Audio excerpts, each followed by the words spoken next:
Graças pais, irmãos, estamos mais uma vez juntos, mais uma vez reunidos. E eu quero estar iniciando essa mensagem pedindo para você já fazer uma oração aí na sua casa mesmo, já começar a deixar seu coração cada vez mais sensível, buscar mais a presença de Deus, para que essa mensagem possa quebrantar e tocar todos os nossos corações. Hoje vamos estar iniciando uma nova carta, ainda uma carta de Paulo, dando essa sequência nos estudos, as cartas de Paulo. Hoje vamos estar iniciando a carta de Gálatas. Iniciando esse primeiro capítulo de Gálatas, eu separei 3 versículos sobre esse capítulo que eu quero estar lendo com os irmãos. Os versículos 8, 9 e 10. Que diz: Mais ainda que nós mesmos, ou um anjo do céu, vos anuncie outro evangelho, além do que já vos tenho anunciado, seja anátema. Assim como já vos dissemos, agora de novo também vos digo: se alguém vos anunciar outro evangelho, além do que já recebestes, seja anátema. Porque persuado eu agora a homens ou a Deus? Ou procuro agradar a homens? Se estivesse ainda agradando aos homens, não seria servo de Cristo. E entendendo o contexto de que Paulo vem falando, de não agradar a homens, de viver o verdadeiro evangelho. Por que ele estava falando isso a esse povo? Aqui a igreja de Gálatas ela estava passando por um problema que talvez você esteja passando, que muitas pessoas podem estar passando por esse mesmo problema que a igreja de Gálatas estava passando. Aquele povo, ele tinha saído de dentro do judaísmo, como todo novo cristão ali, a grande maioria saía de dentro do judaísmo e encontrava a nova verdade em Cristo. E aquela igreja de Gálatas, ela estava tendenciosa a voltar ao judaísmo, deixar o cristianismo de lado, deixar as coisas de Cristo de lado e voltar ao judaísmo. E Paulo envia essa carta a esse povo, dizendo para eles viverem o verdadeiro evangelho, deixarem de lado as coisas do passado, as coisas que eles já viveram, que não servem mais para eles hoje em dia, que é do judaísmo, e focar no que é a verdade, em focar em Cristo. Por isso Paulo vem dizendo para eles viverem o verdadeiro evangelho, viver a graça de Jesus e deixar o judaísmo, deixar a lei de lado. Deixar, não de fato a lei de lado, mas viver perante a lei, dependente da lei e não dependente da graça. E pensando em cima disso, que esse problema que a igreja de Gálatas estava passando, muitas vezes nós podemos passar também. Não foi a primeira vez que o povo cristão, que o povo de Deus deixou as coisas de Deus de lado. Preferiu coisas que eram oferecidas externas. E eu, quando preparava essa mensagem, lembrei de lá em Êxodo, quando o povo é liberto da escravidão, abre o Mar Vermelho e eles estão ali no deserto a caminho da Terra Prometida. Moisés vai subir ao Monte Sinai e ali vai pegar os 10 mandamentos, vai ter um contato presencial com Deus. E quando ele desce, aquele povo caiu na idolatria, construiu um bezerro de ouro e abandonou tudo aquilo que Deus tinha falado para eles. Abandonou tudo aquilo que Deus tinha vivido junto com eles. Tudo aquilo que eles viam no Egito, que era ruim, eles voltaram àquilo. E isso logo após ter visto todas as maravilhas que Deus fez com aquele povo. Todas as pragas no Egito, a abertura do Mar Vermelho e tudo que Deus fez por aquele povo. Logo depois, no primeiro problema, eles caíram no pecado, caíram na idolatria. E o que foi lá atrás, a idolatria, construir o bezerro de ouro, aqui em Gálatas, é voltar ao judaísmo. É deixar a graça de Jesus de lado e focar no que era visível aos olhos dele, que era a lei judaica. E pensando ainda em Êxodo, eles tiveram a oportunidade real de ter um contato físico com Deus. Deus queria se manifestar para todo aquele povo, mas o povo temeu a Deus e mandou só Moisés subir ao Monte Sinai. O povo temeu ter um contato físico presencial com Deus. Mas na primeira oportunidade, quando apareceu o problema, construíram um bezerro de ouro. E pensando agora, juntando as duas passagens, de Êxodo e a de Gálatas. Lá em Êxodo, eles deixaram a presença de Deus para trás e focaram no bezerro de ouro. aqui em Gálatas eles estão deixando a presença, a graça de Deus para focar na lei judaica. E talvez nós muitas vezes cometamos esse mesmo erro. Quando nós acabamos querendo basear nossa fé em coisas racionais, em coisas que nós podemos ver, tocar, sentir fisicamente, nós acabamos cometendo esse mesmo erro. Lá em Êxodo, aquele povo tinha necessidade de ver alguma coisa, de ver um Deus. E aqui em Gálatas, esse povo tem a necessidade de ver a lei. Porque a graça não parecia suficiente para aquele povo. E Paulo vem dizendo, não foque em agradar homens. Não foque em agradar a si próprio muitas vezes. Foque em agradar a Cristo. Não foi a primeira vez que isso aconteceu. Não foi a última. Continua sempre acontecendo. A nossa fé é tão falha que nós precisamos ver alguma coisa para achar que ela existe. Precisamos nos apegar em alguma coisa, como foi o bezerro de ouro, como é a lei para a igreja de Gálatas. O que será que a gente está se apegando? Será que a gente está se apegando verdadeiramente na graça de Jesus? Será que a gente está se apegando no que Cristo tem para nós? Será que a gente está se apegando no propósito que Ele já estabeleceu sobre a nossa vida? Ou a gente está se apegando naquilo que os nossos olhos veem? A gente está se apegando em coisas materiais, em coisas físicas. Será que é isso que Jesus tem para a nossa vida? Se apegar em coisas materiais, em coisas físicas, em coisas que nós podemos tocar e não nele? Sempre foi assim. Sempre tiveram vários tipos de Cristos, tipos de apresentações erradas para Jesus. Se a gente for ver hoje, vai ter muita gente distorcendo a imagem de Jesus. Muito próprio cristão que não está honrando o nome de Jesus. E as pessoas acabam achando que Jesus é aquilo errado que vem sendo apresentado. Mas nós sabemos que não é. E sempre foi assim. Sempre foram tentando distorcer a imagem de Jesus. Em Marcos capítulo 8, Jesus pergunta para os discípulos quem ele era. Quem era Jesus?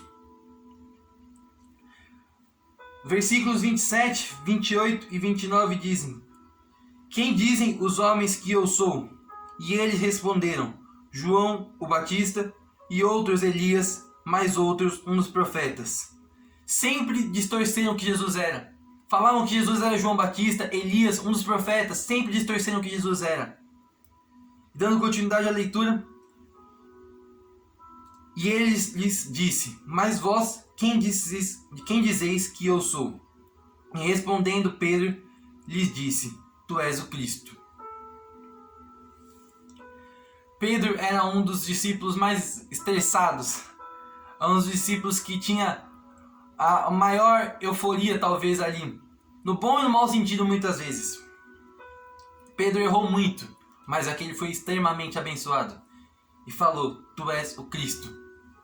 E não importa o que falam de Jesus no mundo, o quanto vão distorcer o nome de Jesus, ele é o Cristo. Continuam distorcendo o nome de Jesus. Sempre foi assim, mas ele é o Cristo. Ele é o Cristo e nós sentimos ele dentro de nós. A graça, ela é viva dentro de nós. Nós conseguimos sentir a graça quando nós passamos por um problema, quando nós estamos em uma aflição, e vem Cristo, e vem a paz de Deus e nos conforta. Tito 2,11 diz: porque a graça de Deus se manifestou salvadora a todos os homens. Ela nos ensina a renunciar à impiedade e às paixões mundanas e a viver de maneira sensata, justa e piedosa nessa era presente, enquanto aguardamos a bendita esperança, a glória manifestação de nosso grande Deus e Salvador Jesus Cristo. Nós vivemos na graça e nós não podemos nos apegar a coisas que são externas a ela, coisas que talvez inventaram sobre Jesus, coisas que dizem sobre Jesus que não é verdadeira. Se apegar a bezerros de ouro, se apegar à lei judaica, não precisamos disso. Nós precisamos única e exclusivamente de Cristo. Nós não vivemos mais pela lei, nós vivemos pela graça. Se fosse pela lei, nós não conseguiríamos. Não seria possível. Nós somos tão falhos que não conseguiríamos viver pela lei. E a igreja já tinha conhecido Jesus aqui nesse momento, mas ela estava tendenciosa a voltar à lei, voltar às coisas antigas. e que isso não venha acontecer com a gente. Essa tentação de voltar a coisas antigas, de se apegar a coisas materiais, coisas físicas, as coisas carnais, aos nossos desejos, ela vai existir. Esse desejo, ele vai existir. Mas que nós possamos ouvir como Paulo, ouvir as palavras de Paulo aqui. Focar no que é de Deus, focar no que é de Cristo para nossa vida, focar no propósito dele para nós. Ele tem um propósito. Ele tem um propósito sobre mim, sobre você. E esse propósito é em cima da graça. Pedro, nós sabemos que lá na frente ele vai negar Jesus. Pedro vai negar Jesus. E logo depois Jesus perdoa ele. Jesus pede para Pedro falar, da oportunidade para Pedro falar o quanto Jesus era importante para Pedro, o quanto Pedro amava Jesus. Tudo isso por causa da graça. Sempre foi assim e sempre vai ser. Nós somos dependentes da graça. Nós somos necessitados da graça. E ela está disponível. Ela está disponível sempre para nós. A presença de Deus, ela é real e disponível. Que nós possamos buscar mais. Que nós possamos entender cada vez mais o quanto somos dependentes e o quanto nós precisamos simplesmente querer a graça. O título que eu coloquei para a mensagem: a graça é de graça. Tem muita gente querendo dizer que para você atingir a graça, para você conquistar a graça, você precisa fazer diversas coisas. Mas para você conquistar a graça é só você falar o que você quer. É só você buscar a Cristo. É só você buscar a presença dele e dizer o quanto ele é importante para você. As outras coisas vêm depois. Nós não somos salvos por obras. Nós somos salvos para as obras. Mas a princípio, só precisamos querer. Nós só precisamos buscar Jesus. E não se atentar a coisas físicas, coisas materiais, aos que os olhos veem. Porque Deus olha diferente. O coração de Deus é diferente do nosso. Ele olha o nosso coração. Ele não olha o nosso externo. E não vamos nos apegar a coisas externas. Não vamos nos apegar a coisas físicas, coisas materiais que podem nos decepcionar, que podem nos abandonar em algum momento. Por isso que nós não podemos ficar dependentes disso. A Bíblia fala para nós não sermos dominados por nada. Não vamos ser dominados por nada, irmãos. Vamos ser dominados simplesmente pela presença do Espírito Santo sobre a nossa vida. Vamos deixar ele inundar a nossa vida. E é a única coisa que nós precisamos. Vamos deixar de lado tudo que é externo a ele.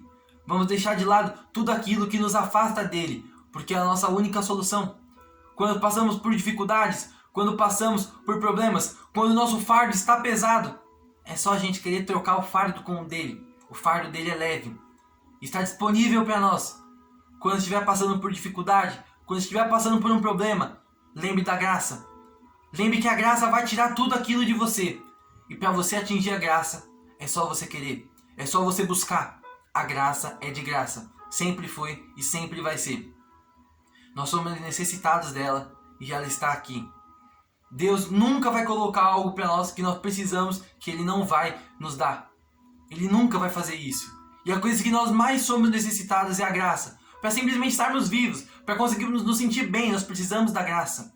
A coisa mais importante para a nossa vida é a graça. E ela está disponível. Vamos clamar, vamos buscar, vamos nos encher da presença do Espírito Santo. E a graça vai nos inundar.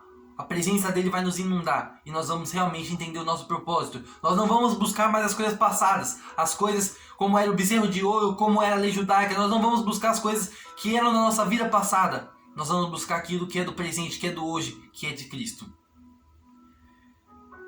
Finalizando a mensagem, eu quero estar lembrando que Ele é por nós. Se Ele é por nós, nós não precisamos de nada. Ele é por nós, não precisamos de mais nada. Se nós temos tudo em Cristo. Se nós não tivéssemos mais nada, nós já seríamos os mais abençoados possíveis, porque nós temos Cristo, nós temos a graça. E não importa a pessoa que ela possa ter tudo, a maior riqueza aqui na terra, se ela não tem a graça, ela não tem nada. Você, só pelo fato de ter a graça, você é a pessoa mais rica do mundo. Aquele rico, quando foi falar com Jesus, perguntar o que ele tinha que fazer para adquirir a salvação. E ele chega ali com palavras bonitas, querendo olhar para o físico. E não porque era interno. Deus olhou o interno dele. Que nós possamos nos apegar ao nosso interno. Que nós possamos descartar cada vez mais aquilo que é exterior a Deus. Não vamos focar em agradar homens. Não vamos focar a nos agradar. vamos focar em agradar aquele que fez tudo por nós, que é Cristo, que é Jesus. Senhor, nesse momento, Pai, eu quero estar te agradecendo por essa indescritível graça, por essa indescritível paz que o Senhor nos deu, por essa bênção indescritível que o Senhor nos concedeu. Por sabermos que na nossa dificuldade o Senhor está com a gente. Por sabermos que, por mais miserável que nós fôssemos antes de te conhecer, a tua graça nos deu valor. A tua graça nos fez dignos de ser filhos teus. E que nós possamos ter esse entendimento cada vez mais. Que nós possamos enxergar o quanto nós somos dependentes de Ti e o quanto o Senhor está disponível para nós.